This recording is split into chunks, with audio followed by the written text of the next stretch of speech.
All of this stuff is from Custom Dynamics. We've got the license plate frame mount, the license plate frame itself, an integrated tail light, and we're going to need an integrated tail light wiring harness. So we're actually going to remove this whole tail section to do this. All you're going to do is unplug these 3 plugs right here, cut the 2 zip ties right here. These plugs will come free. Make sure nothing's hung up. Get them out of the way so you don't tear anything, mess anything up, all that stuff. That's all you have to do for the wiring. Then all you have to do is remove these 2 bolts right here really carefully. As you do it, this tail section will sag down and let it rest on the top of the tires. Once you get these 2 bolts removed here and the same 2 on the other side, the whole tail section will come free. Flip your fender upside down on something soft so you don't scratch it, and we need to remove these inside bolts. They're a little bit difficult, but just take your time and make sure you don't scratch your fender. Now that we've got those bolts out, I like to just thread them back in a little bit so I don't lose them. Go ahead and cut this zip tie, and this zip tie. We don't need those anymore, and we can go ahead and pull these out. Next, we'll just go ahead and remove this bolt holding the turn signal on and do the exact same for the other side. Now that we've got that off, I just took and folded these little foam pieces up, and you can pull the wire right out from underneath them and then just pull it all the way through. And you are left with a turn signal free fender support. Set those to the side, and we're going to go ahead and start working on the fender. Let's remove the license plate frame and the tail light. Remove this nut on the back of the license plate frame. Set that little piece to the side. Flip your fender back over and remove these 3 nuts on the inside of the fender. Carefully flip your fender back over, pull this bracket off, and we are done with that. Now, all we've got left is the tail light. So we're going to remove the 2 Phillips head screws on either side of the tail light. Once those are undone, just pull the tail light off of there and unplug it. Flip your fender back over, and we are going to take this new harness we got from Custom Dynamics and put these 2 plugs through this hole right here and the rest of them through that hole right there. Take your new little foam insulation doodad, I don't know what to call this thing, peel the back off of it and install it like so. Now we are going to start plugging everything in. Purple and black goes to purple and black, brown and black goes to brown and black, and this plug here goes into that same spot we took the factory tail light out of. It should come out looking something like that. Tuck everything up in there nice and neat, set your new tail light on there, and install the screws on each side to hold it on. Take that piece of protective plastic off, and we are almost done with the integrated tail light. All we have left to do is secure this new harness, and how we're going to do that is with these little magnetic zip tie points. All they do is stick to the fender, and you just run it right along the route that the harness is going to take and zip tie it to it.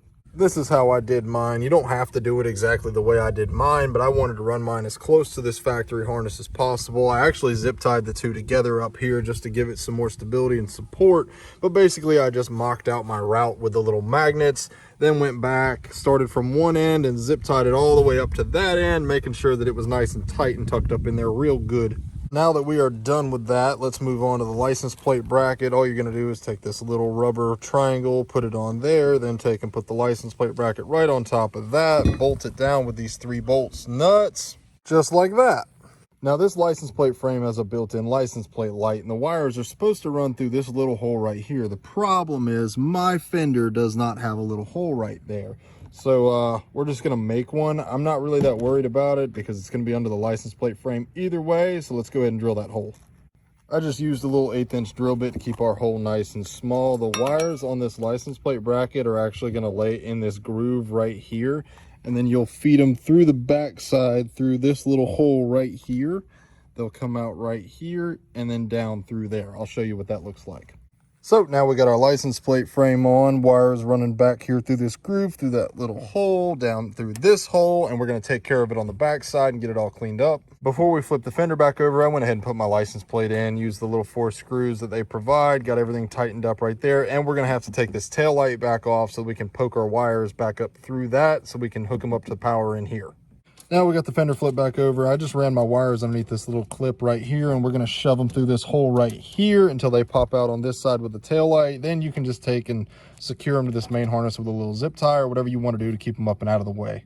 I'm going to tuck my wires into here for right now and throw the tail light back on because I need to get this fender back on the bike and test these and see which one of these is the running light, because that's where we're going to get power for this license plate from, is we're actually going to hook into whichever one of these wires runs the license plate light. I will let y'all know when I get there, and you won't have to wait until you put it back on the bike to figure it out. I'm really glad I made a video on this because your boy forgot to hook up the license plate light. So let's go ahead and do that now. We're just going to trim this to the length we need and then hook it all up. So our black wire coming from our license plate wire is obviously going to go to our black wire coming out of this plug right here, and our white wire is going to go to this pinkish orange salmon colored wire, whatever this thing is. All I did was I cut the wires coming off of this plug here, stripped them, and then I just twisted all three together. And I'm just gonna take and crimp some of these crimpable butt connectors on there and call it good. We got them crimped on there just like that. We're gonna throw this tail light back on and then make sure everything works.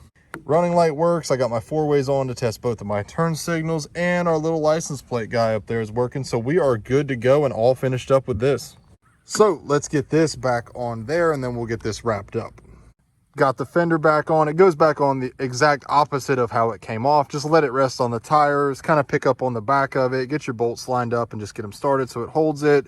Just take it nice and easy, be gentle, don't scratch anything. It's not that bad.